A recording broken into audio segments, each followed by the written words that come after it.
Mahirap na pagsubok. Kamusta? Ako nga pala si Orly Cabillo. Nangyari na ba sa inyo na nadaanan kayo ng mabigat na pagsubok at mahirap na pagsubok sa buhay nyo? Maaaring lahat tayo ay dumaan dyan sa mga pagkakataon na yan. Lalong-lalo na sa stage ng pagpapamilya. So, nung year 2017, dinala ko yung aking misis and aking panganay dito sa bansang.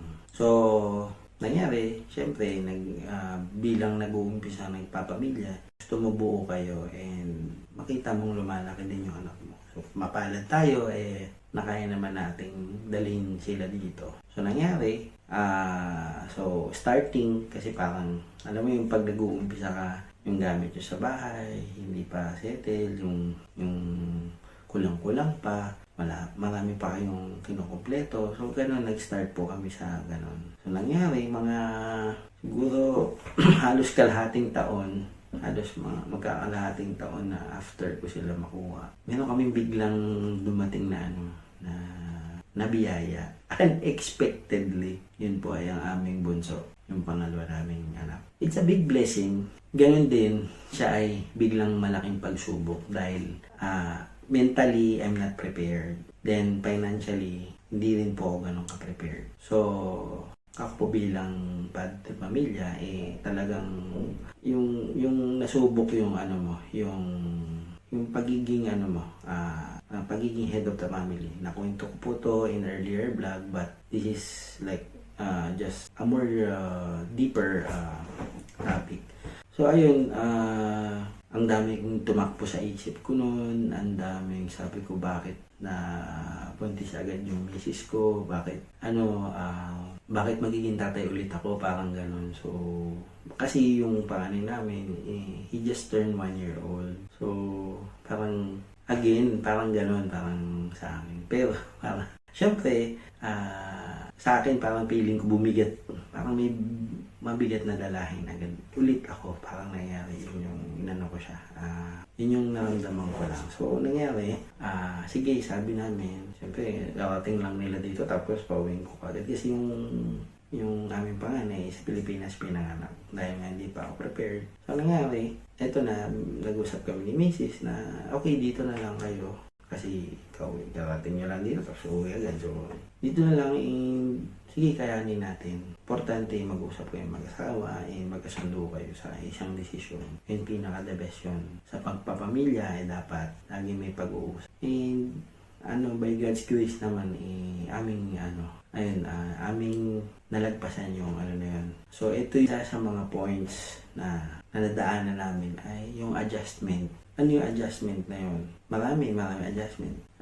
Mula nung pagpe-prepare nyo, then yung budgeting nyo, in-adjust nyo rin based doon sa pagdating ng another baby. Then pagdating niya, paglabas niya, as in todo adjustment kayo left and right. Hindi lang sa financial situation, but ganun din sa inyong setup sa family. Kasi hindi lang isa na yung anak nyo, dalawa na. So, then as mag-asawa, nag-a-adjust din. So, parang another setup. Hindi na yung tipong 3 lang kayo ngayon, 4 na kayo. So, big adjustment should be taken care. Pero nasa inyo kung paano i-adjust. So, ayun, adjustment talagang napaka-importante.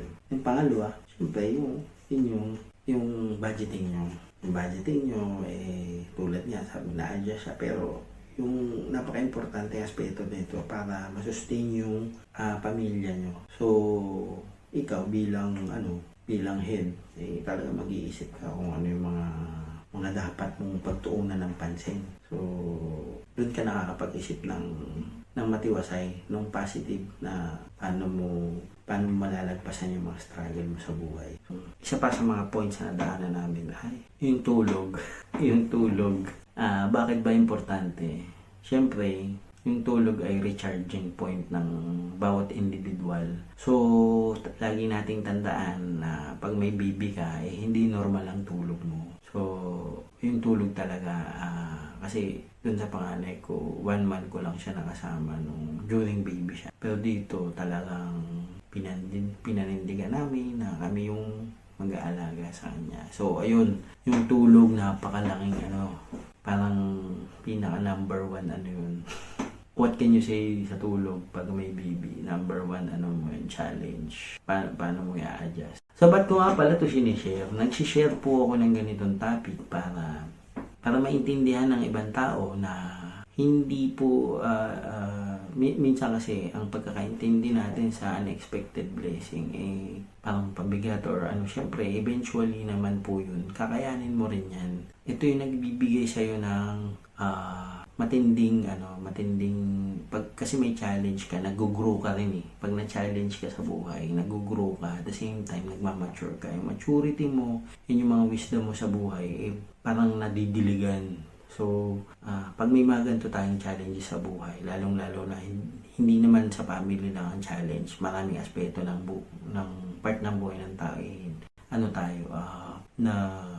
napagdadaanan natin. So, I'm sharing this para kung ano man kinakaharap mo sa pagkakataong ito, kung ikaw ay may mabigat na problema, ito ay opportunity na mag-grow and mag-mature ka rin. So, wag tayong hihinto wag tayong panghinaan ng loob kahit napapagod ka or maging stay put and be humble and have faith. May mga tao na madaling panghinaan ng loob, no? So, sana wag kang panghinaan ng loob dahil lahat ng bagay ililipas lang din yan. So, lagi mong tandaan na kung walang-wala ka na makapitan, mag-pray ka lang, sigurado may biglang dadating na sagot yan eventually.